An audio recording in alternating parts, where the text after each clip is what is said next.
नमस्कार, आमने सामने में आप सभी का स्वागत है। सुप्रीम कोर्ट ने हाल ही में एक ऐतिहासिक निर्णय दिया, एक ऐतिहासिक फैसला दिया, जिसमें उन्होंने 24 हफ्ते की एक गर्भवती रेप पीड़िता महिला को इजाजत दी कि वो गर्भपात करवा सके। दरअसल उसके भ्रूण में गंभीर विकृतियां थी और एक स्पेशल केस करके ये इजाज़त उन्हें दी गई। लेकिन ये मांग बहुत वर्षों से उठ रही है कि क्या एमटीपी एक्ट में परिवर्तन होना चाहिए, क्या उसे रिविजिट करने की ज़रूरत है, क्या उस पर पुनर्विचार करने की ज़रूरत है, क्योंकि अब तक जो कानून का प्रावधान है वो ये कहता है कि 20 हफ्ते के बाद आप गर्भपात नहीं करा सकते। आज इसी पर हम बात करेंगे। 3 वरिष्ठ महिलाएं हमारे साथ यहाँ पर मौजूद हैं जो कि अपनी अपनी बात को रखेंगी। हमारे साथ डॉक्टर रेणु मिश्रा जी हैं जो कि स्त्री रोग विशेषज्ञ हैं जानी मानी और सीताराम भारती इंस्टीट्यूट से आती हैं। आपका स्वागत है डॉक्टर रेणु मिश्रा। हमारे साथ राधिका थापर बहल मौजूद हैं जो कि वकील हैं जानी मानी, फर्टिलिटी लॉ केयर से आती हैं। आपका स्वागत है राधिका जी। और पूनम मुत्रेजा जी हमारे साथ हैं जो कि एग्जीक्यूटिव डायरेक्टर है पॉपुलेशन फाउंडेशन ऑफ इंडिया से आती हैं। तो सबसे पहले डॉक्टर रेणु मिश्रा आपसे, अभी हाल में सुप्रीम कोर्ट ने जो ये फैसला दिया कि 24 हफ्ते में उसे इजाज़त मिल गई कि गर्भपात करा सके क्योंकि भ्रूण में विकृतियां थी, ये साबित हो गया, लेकिन 20 हफ्ते की समय सीमा है कानून के हिसाब से। ये बताइए कि मेडिकल टर्म्स में अगर हम इसे समझना चाहें, क्योंकि ये डिमांड उठ रही है कि ये जो समय सीमा है उसे बढ़ाया जाना चाहिए। मेडिकल टर्म्स में 20 हफ्ते की समय सीमा क्यों थी और क्यों इसे बढ़ाया जाना चाहिए, ये हमें समझाइए ज़रा। ये डिमांड तो बहुत समय से उठ रही है। इसके 2 कारण हैं। नंबर 1 कि पहले हम जो हमारे पास डायग्नोस्टिक टूल्स थे उसमें हम विकृतियां जो भ्रूण में इतनी डायग्नोज नहीं कर पाते थे और अब हम उनको ज़्यादा एक्यूरेसी से और ज़्यादा श्योरिटी से डायग्नोज कर सकते हैं। और आज के समय में जब लोग डिज़ाइनर बेबीज़ चाहते हैं, मेरा मतलब कहने का यह है कि बिल्कुल छोटी से छोटी विकृति भी बच्चे नहीं चाहते, माँ बाप नहीं चाहते बच्चों में, वहाँ पर किसी भ्रूण में या फीटस में अगर कोई ग्रॉस डिफेक्ट है जो कि शायद कंपैटिबल नहीं हो लाइफ से, या लाइफ से कंपैटिबल हो तो मल्टीपल सर्जरीज करानी पड़े, या बच्चा मानसिक रूप से विकृत हो, ऐसा बच्चा कोई भी स्त्री गर्भ धारण करके पैदा नहीं करना चाहती, उनको हम डायग्नोज कर सकते हैं। लेकिन उसमें 20 हफ्ते की समय सीमा कई बार काफ़ी नहीं होती। अच्छा। कई विकृतियां जैसे कि ब्रेन में, किडनीज में, हार्ट में, पर्टिकुलरली हार्ट बहुत छोटा होता है 20 हफ्ते तक। तो अगर अल्ट्रासाउंड वाले डॉक्टर से पूछें तो वो कहते हैं 22, 23, 24 हफ्ते पे कराएं हार्ट का अल्ट्रासाउंड, ताकि हम ठीक से बता पाएं क्या परेशानी है या क्या डिफेक्ट है बच्चे में। वो हम 20 हफ्ते तक डायग्नोज नहीं कर सकते, लेकिन क्योंकि हमारा लॉ परमिट नहीं करता इस समय 20 हफ्ते से ज़्यादा का अबॉर्शन, तो वो जानते हुए भी कि ये बच्चा एबनॉर्मल है, उसको वो माँ पूरे समय तक उसको कैरी करके उसे पैदा करे और फिर उस मानसिक तनाव से गुजरे, ये 2016 में कहाँ तक नहीं आता, नहीं समझ में आता। हमारे साथ राधिका थापर बहल जी हैं। राधिका जी, ये जो क्लॉज है कि साहब 20 हफ्ते का आपने समय सीमा रख दी, इसको चैलेंज किया कोर्ट में, लेकिन जो कानून है, क्या आपको लगता है कि इस एमटीपी एक्ट की इस धारा को रिविजिट करने की ज़रूरत है, इस पर पुनर्विचार की ज़रूरत है, क्योंकि ये जैसे डॉक्टर साहब कह रही है 2016 का ज़माना आ गया है? बिल्कुल, मैं चाहूँगी एक्चुअली 2016 में हमें रिविजिट करना चाहिए इस कानून को। अब आप मुद्दा देखिए, जो मैटर था सुप्रीम कोर्ट के पास, वो स्पेशल केस के तौर पे सुप्रीम कोर्ट ने उसको अलाउ किया। रीज़न बीइंग, उसमें सुप्रीम कोर्ट ने भी जो अलाउ किया है वो with in the framework of MTP act के अलाउ किया है। सेक्शन 5 की जो धारा है एमटीपी एक्ट की, वो कहती है कि अबॉर्शन हो सकता है outside the given time frame अगर there is a risk to the life of that lady. अच्छा। अब उस क्लॉज को इन्वोक करते हुए स्पेशल ग्राउंड पे अलाउ कर दिया गया, मतलब बच्चे के कमी के बेसिस पे नहीं किया। हाँ, कमी के बेसिस पे नहीं किया, only on the basis of that because she was a rape victim, right, considering there is a danger to her life. उसको वाइडर लगता है उसकी इंटरप्रिटेशन देके सुप्रीम कोर्ट ने कि she would be delivering abnormal child, that to she is a rape victim, तो उसको allow कर दिया considering it a special case, not considering कि चाइल्ड एबनॉर्मेलिटी का केस है।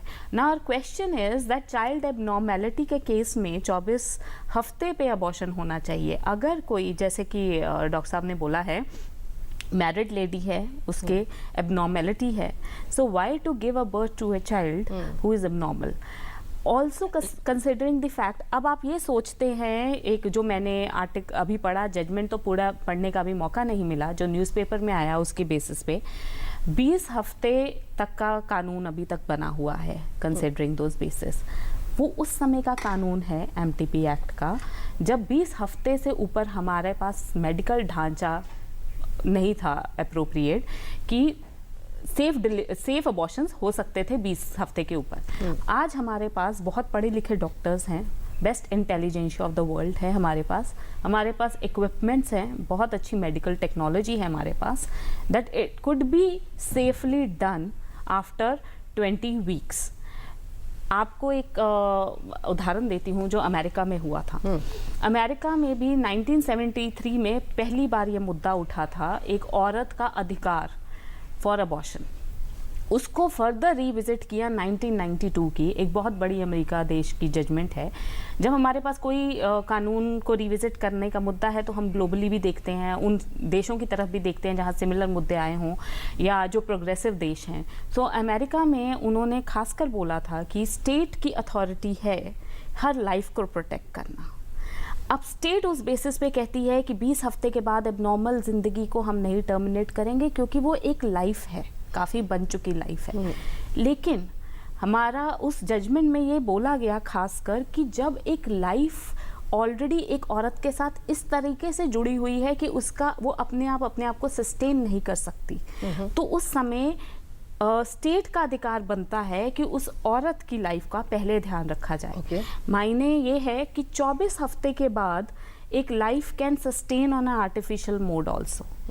सो उसके बाद state has to look into the fact कि अबॉर्शन होना चाहिए एबनॉर्मल का कि नहीं होना चाहिए, उसके हित में है। लेकिन उससे पहले अगर कोई लेडी एबनॉर्मल चाइल्ड कैरी कर रही है, state has to protect the mental harassment of that lady to carry on the abnormal child whom she does not want, उसकी विल नहीं चाहती है बच्चे को कैरी ऑन। पूनम जी, आप क्या कहेंगी खासतौर से इसमें मतलब माँ की सेहत को अगर खतरा हो रहा है, लेकिन बच्चे का क्या, जो बच्चा जिसमें गंभीर विकृतियां हैं, जो या तो सस्टेन ही नहीं करेगा और अगर सरवाइव कर भी गया तो उसकी जिंदगी कैसी होगी हम सब अंदाजा लगा सकते हैं। क्या एनॉमली आप पाती हैं इसमें? देखिए, बोथ मदर एंड चाइल्ड्स की जो ज़िंदगी को अगर खतरा है या एबनॉर्मैलिटीज़ हैं या माँ की लाइफ को खतरा है ऐसे बच्चा पैदा करने में, या मेंटल प्रेशर है, मैं तो कहूँगी कि इन सब परिस्थितियों में अबॉर्शन एमटीपी एक्ट बदलना चाहिए और लागू होना चाहिए। मैं ये भी कहना चाहूँगी कि एक गवर्नमेंट या कोर्ट को नॉक करे जब एक महिला मेंटल प्रेशर में है, फिजिकल रिस्क है या वो अबॉर्शन चाहती है, वाई शुड पूरा देश डिस्कस करे कि कोर्ट में क्या हो रहा है या हम भी यहाँ बैठ के डिस्कस करें। It is a privacy of a woman also and dignity to the woman. So मैं कहूँगी कि 3 गायनोकोलॉजिस्ट या 2 गायनोकोलॉजिस्ट, हमारे यहाँ गायनोकोलॉजिस्ट बहुत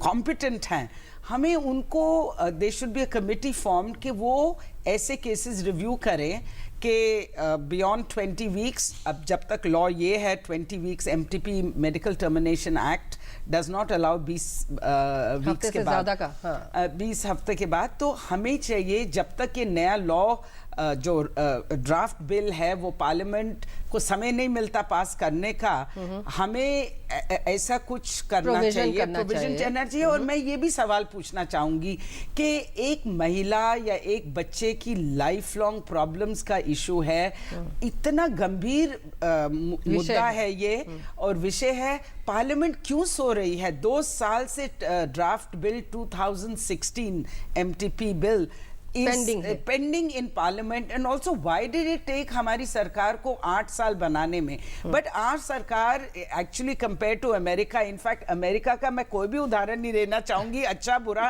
because America is one country जिसमें उन्होंने अभी भी अबॉर्शन को लीगल नहीं बनाया, and they are totally politically, you have their main opposition or party which may become ruling party एकदम opposed है abortion. In fact, abortion is a contentious issue और वो हमारे भारत से बहुत पीछे है, तो अमेरिका का हम डिस्कशन नहीं करते। और फाइनली मैं ये कहना चाहूंगी कि जब रेप हमें मालूम है कि हमारी सोसाइटी में कितना रेप हो रहा है, और रेप छोटी बच्चियों का 14 साल की, 16 साल की, 9 साल की बच्चियों का रेप हो रहा है, और अब हमारे पास आंकड़े हैं और ये बाहर आ रहा है। एंड सम पीपल बिलीव कि रेप इंक्रीज हो रहा है। ऐसी स्थिति में हमें एक तो महिला रेप हो और फिर वो कोर्ट के दरवाजे खटखटाए और पूरा देश डिस्कस करे ये रेप महिला है, इसका बच्चा होना चाहिए नहीं, ये कहाँ की सभ्यता है। मैं तो कहती हूँ कि पार्लियामेंट को चाहिए इसको इम्पोर्टेंस दे के, इसको प्रायोरिटी दे के 2016 ड्राफ्ट अबॉर्शन बिल एकदम पारित किया जाए। डॉक्टर साहब जैसे भी कह रही थी कि बच्चे में अगर मान लीजिए कोई गंभीर विकृतियां हैं, तो क्या ये जरूरी हमेशा होता है कि उससे माँ के जीवन को खतरा ही हो? मतलब अगर मान लीजिए न भी हो, लेकिन फिर भी जैसे कि अभी राधिका बता रही थी, तो उस केस में नहीं आप इसको लागू कर पाएंगे? इनफैक्ट बच्चे में विकृति होने से आम तौर पे माँ को कोई भी उससे खतरा नहीं होता। अच्छा। क्योंकि बहुत बार तो अब तो पता चल जाता है, पहले ज़माने में तो जब बच्चे एबनॉर्मल पैदा होते थे तभी पता चलता था कि ये बच्चा एबनॉर्मल है। उससे पहले पता ही नहीं होता था 9 महीने की एबनॉर्मल बच्चा है मदर को, कि वो जो कैरी कर रही है प्रेगनेंसी। दूसरी मैं चीज़ कहूँगी कि जैसे अमेरिका को उदाहरण लिया, उसकी बजाय यूके का क्यों न ले, जहाँ से हमने सारे लॉज बैठ के छापे हैं अपने हैं। तो वहाँ पे तो 24 वीक्स है लीगल लिमिट अबॉर्शन की, और उनका लॉ ये कहता है कि अगर बच्चा एबनॉर्मल है या मदर की लाइफ को ग्रेव रिस्क है, so they can be terminated at any point in pregnancy. अच्छा। 24 वीक्स के बाद भी टर्मिनेट करी जा सकती है अगर बच्चा एबनॉर्मल है तो, ग्रॉसली एबनॉर्मल है। और इसमें हमने ये भी देखा, आंकड़े बताते हैं, इंग्लैंड के आपने बहुत अच्छा उदाहरण लिया डॉक्टर साहब, वहाँ के आंकड़े बताते हैं कि majority of the abortions 20 week से पहले होती हैं। ओनली 1 और 2% बाद में होती हैं जहां ये एबनॉर्मलिटीज या खतरा होता है। तो आप महिलाओं में फेथ रखिए, आप सोसाइटी में फेथ रखिए कि एक महिला अपने डिसीजंस रैशनल होंगे, और 1-8% जो रैशनल नहीं करेंगे उनके लिए हम गलत कानून नहीं बना और दूसरी एक चीज में अगर कहूँ कि इस बात पे बहुत बार बात आती है कि क्या 24 हफ्ते पे गर्भपात करना सेफ है? अगर 20 हफ्ते पे सेफ है तो 24 पे सेफ है। वही मेथड्स 20 पे यूज होते हैं और वही 24 पे यूज होते हैं, तो उस पे इतना डिबेट क्यों कि क्या 24 पे सेफ है? अगर 20 पे है तो वो 24 पे भी है। मतलब आप ये कह रही हैं कि चाहे आप 20 पे कराएं या 24 पे कराएं, अगर उसमें रिस्क है तो उतना ही है जितना 20 में भी है। हाँ, इस समय पर पहले जब ये एमटीपी एक्ट बना था 45 साल पहले की बात है, तब अलग बात थी। अब तो 45 साल हो गए, टेक्नोलॉजी एडवांस हो गई है, हम लोग क्यों ये डिबेट और तब तो शायद 20 पे भी सेफ नहीं था उस समय जब वो बना था। सही कह रही हैं। पहली बात तो शायद मेरे पैनलिस्ट को, सहयोगी पैनलिस्ट को शायद अमेरिका का उदाहरण इतना पसंद ना आया हो, लेकिन अमेरिका का उदाहरण भी ऐसी औरत का ही knocking of the door of the court हुआ था तब, राइट? तभी उसी उदाहरण का इस समय इसीलिए चयन किया गया ताकि बताने के लिए कि एक प्रोग्रेसिव सोसाइटी में भी जब औरतें सफ़र करती हैं, and the Supreme Court rose to the level and said that कि 24 वीक्स तक एक लॉजिक होता है लाइफ का, देखो फंडामेंटल है। I understand the fact also कि क्यों एक ज़िंदगी जो है उसको एबनॉर्मल ज़िंदगी को यहाँ आना चाहिए। ये एक वैसा ही लीगल डिबेट हो जाएगा जैसे यूथनेजिया वाला डिबेट है। वेजिटेटिव स्टेट में बच्चा अंदर है और वेजिटेटिव लाइफ बाहर पड़ी है। ये एग्जैक्टली एक वैसा ही डिबेट है जो बहुत डेलिकेट इशू है। और आर्टिकल कॉन्फ्लेट कर रही हैं दोनों इश्यूज को। सो बेसिकली जो हमारे यहाँ जो इस मुद्दे में सुप्रीम कोर्ट के समय सरकार ने जो बोला है कि इसको रिविजिट करने की ज़रूरत नहीं है, उसमें उनका बेसिकली एक इशू है पीसीपीएनडीटी का जो मुद्दा है रिलेटेड फीमेल सेक्स डिटर्मिनेशन के इश्यूज को लेके, कि अगर हम ये 24 साल का 24 वीक्स के लिए बना देंगे, it will become more liberal and misuse उसका हो सकता है, जो कि जो अंडरस्टैंडेबल नहीं है, क्योंकि 20 हफ्ते से पहले ही पूरे ऑर्गन्स बन जाते हैं and sex could be determined, so that is beyond a point two state. Second issue is that 24 हफ्ते तक सहयोगी सारे पैनलिस्ट ने बोला है, हमारी टेक्नोलॉजी डॉक्टर्स अब वुमेन की जान को ऐसा खतरा नहीं होगा कि अगर 20 से 24 हफ्ते के बाद उसकी या 24 हफ्ते तो रिस्क कोई ज्यादा हो जाएगा। देखिए, sex selection is a sex selection एक बहुत गंभीर और हमारी एक ये प्रथा है जो सबसे खराब है, एंटी गर्ल्स है। मैं उससे सबसे पहले ये कहना चाहूंगी, पर इस बात में क्या दम लगता है कि क्या कि अगर मान लीजिए 24 हफ्ते तक का डेडलाइन मतलब समय सीमा बना देते हैं तो क्या ऐसा ज्यादा होगा कि कन्या भ्रूण हत्याएं और बढ़ जाएंगी? नहीं, क्या जिन लोग को सेक्स डर सही है कि नहीं? सेक्स तो पहले डिटरमिन हो जाता है, 20 हफ्ते से काफी पहले आप डिटरमिन कर सकते हैं, आप 12 हफ्ते में डिटरमिन कर सकते हैं। तो जिन्होंने सेक्स सिलेक्टिव अबॉर्शन करनी है वो करेंगे।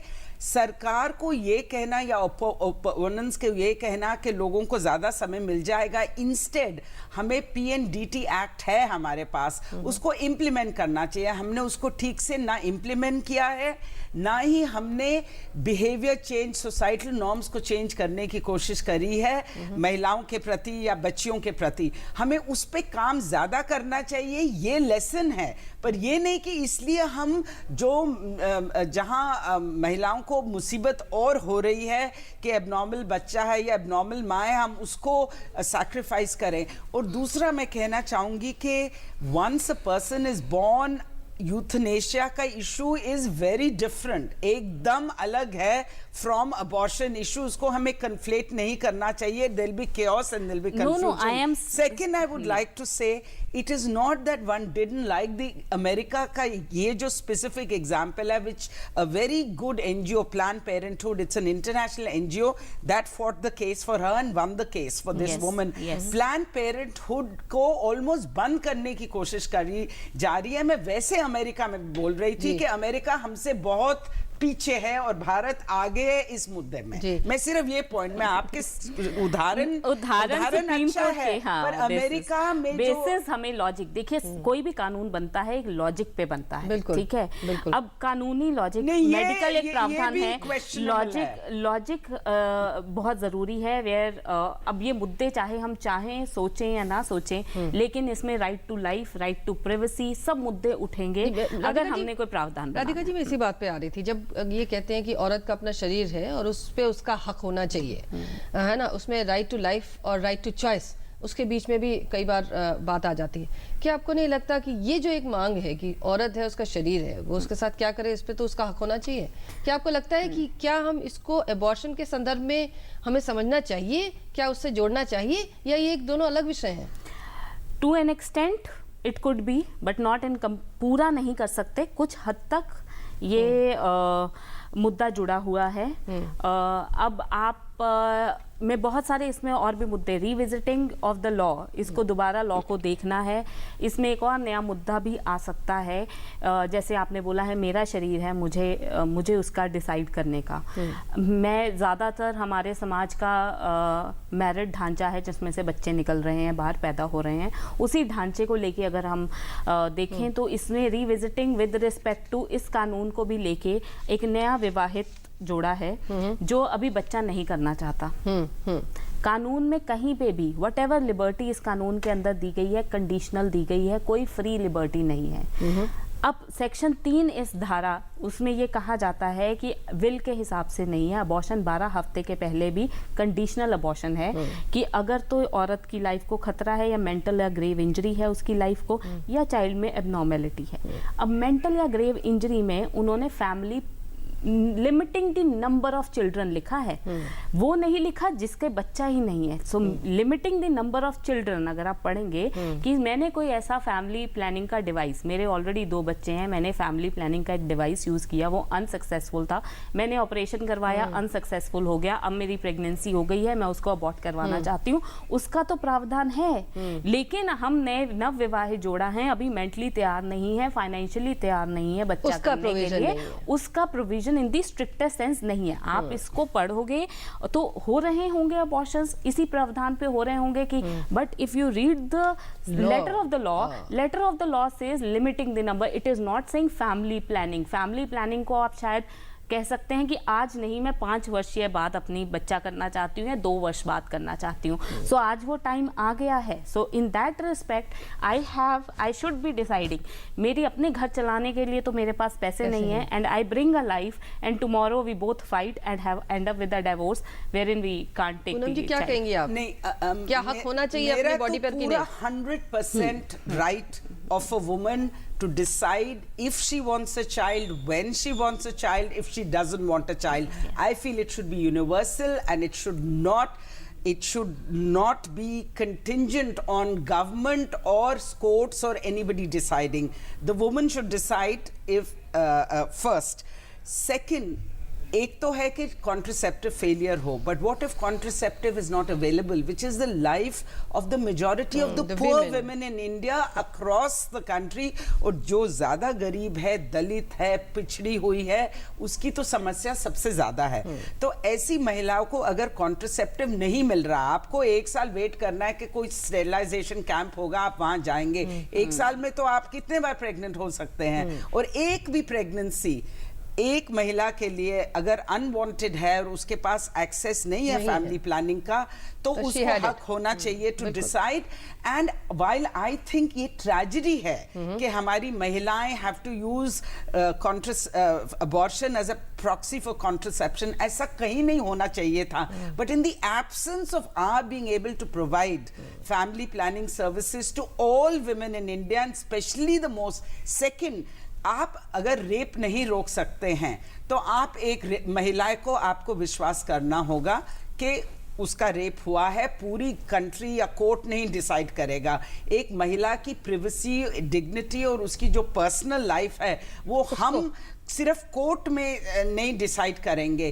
तीसरा, हमें women's right is not just sexual right, this is a reproductive right, and no child should be an unwanted child. हर बच्चा wanted child होना चाहिए। जी एक बात मैं जरा डॉक्टर साहब से पूछ लूं। डॉक्टर साहब, जैसे कि 20 हफ्ते और 24 हफ्ते वाली जो बात है, अक्सर ये देखा गया है कि अगर मान लीजिए आपको ये लगता है कि भाई कानून तो इसकी इजाज़त नहीं देता, पर आपको ये कराना है, तो हमने देखा है कि लोग जो हैं वो ऐसे शेडी प्लेसेस में जाते हैं, अनहाइजीनिक जगहों पे जाते हैं, क्वैक्स के पास जाते हैं और जाके करा ही लेते हैं। बिल्कुल। तो ये भी तो एक मसला है, ये सब बहुत बड़ा मसला है। इसलिए तो इससे तो अच्छा है कि अगर ये 24 का हो जाए तो कम से कम लीगली तो आप कराएंगे, ढंग की जगह पे तो आप बिल्कुल। ये भी तो नहीं, ये तो मसला है। इनफैक्ट इस तरह से जब ये MTP का एक्ट बना तो इंडिया, लाइक पूनम जी ने कहा कि हम आगे थे, बिकॉज उसका एक मेजर रीजन ये है कि आप अनसेफ अबॉर्शंस प्रिवेंट करते हैं।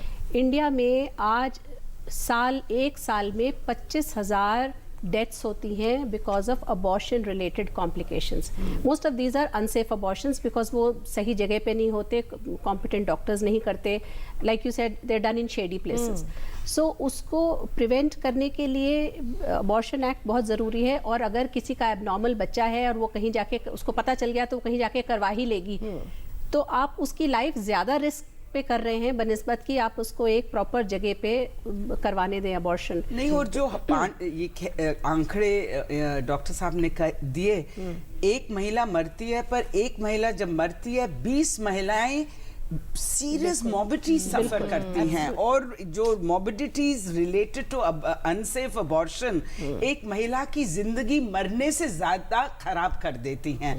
तो एक ये इन्होंने बहुत अच्छा मुद्दा उठाया है कि हमें अनसेफ अबॉर्शंस भी प्रिवेंट करनी है। और अगर हम ये रिस्ट्रिक्शंस लाएंगे MTP एक्ट में या रिस्ट्रिक्शंस रिमूव नहीं करेंगे तो ये अनसेफ अबॉर्शन चलती ही रहेंगी। अच्छा राधिका, इसमें एक चीज़ और भी है, इसमें ये भी कहा गया कि साहब डॉक्टर्स का टू मच ऑफ से है इसमें, और कई बार डॉक्टर्स जो हैं वो उसको ठीक से करते नहीं है या करना नहीं चाहते या उनका विल नहीं है। इसकी वजह से भी जो है प्रॉब्लम्स हो जाती हैं, मतलब उसको रिविजिट करना ज़रूरी ही है एक्ट को। इस क्या आपको लगता है ऐसा भी कुछ है इसमें? अब ये देखिए, जो सुप्रीम कोर्ट ने अभी रिसेंटली जजमेंट दी है वो विद इन द फ्रेमवर्क दी है। हाँ। फिर भी किसी डॉक्टर ने क्योंकि सुप्रीम कोर्ट के आप पढ़ेंगे बिल्कुल क्लियर कट लिखा हुआ है, we would not like to, हम रिस्ट्रेन करते हैं, कानून नहीं बनाएंगे क्योंकि वो लेजिस्लेचर और पार्लियामेंट का काम है, हमने विद इन द फ्रेमवर्क दी है।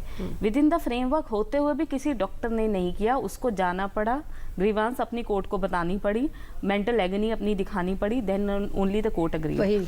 तो इसका मतलब कहीं ना कहीं कानून में कोई ना कोई ऐसा पेचीदा चीज बनाई गई है कि वो एक तो क्लियर कट नहीं है जो डॉक्टर्स को इंस्ट्रक्शंस दे रही हैं, ऊपर से डॉक्टर्स आजकल बहुत ही क्लिप्ड वे में वर्किंग कर रहे हैं, ठीक है, उनको लगता है कहीं अबॉर्शन कर दिया कोई उनके ऊपर पीनल इम्प्लीकेशंस, बिकॉज इसमें सीधा पीनल इम्प्लीकेशंस ना उनके ऊपर हो जाए, इसीलिए ऐसे केसेस में उनको कोर्ट में जाना पड़ रहा है। दूसरी बात देखिए, कुछ चीज़ों में मैं लॉ को rephrasing as a lawyer, because हमारा जो भी कानून बनता है we can not look it in isolation as to the present, जो प्रेजेंट सिनेरियो है। कानून में हमेशा जब भी बनता है कानून, आपके उपनिषद देखे जाते हैं, आपके वेदास देखे जाते हैं, आपकी कंट्री की हिस्ट्री देखी जाती है, उसके बेसिस पे कानून बनता है।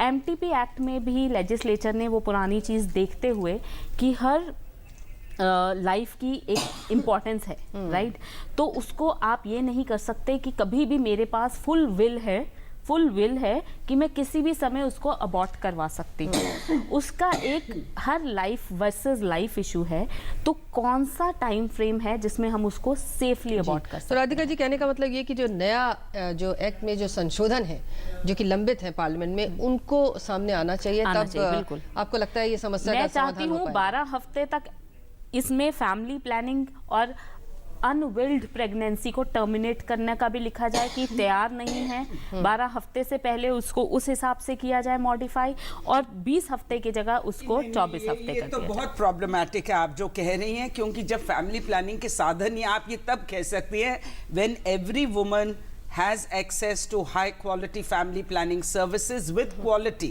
ये बहुत ही प्रॉब्लमैटिक है जो आप कह रही हैं। और मेरा एक और भी प्रॉब्लम है जो आपने स्टेटमेंट करी कि लॉज उपनिषद को देख के बनाए जाते हैं।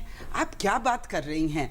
Is not I am not questioning Upanishad, but मैंने नहीं देखे कि लॉज, हर law refers to Upanishad, and फिर तो आप कहेंगे मनुवाद भी सही है।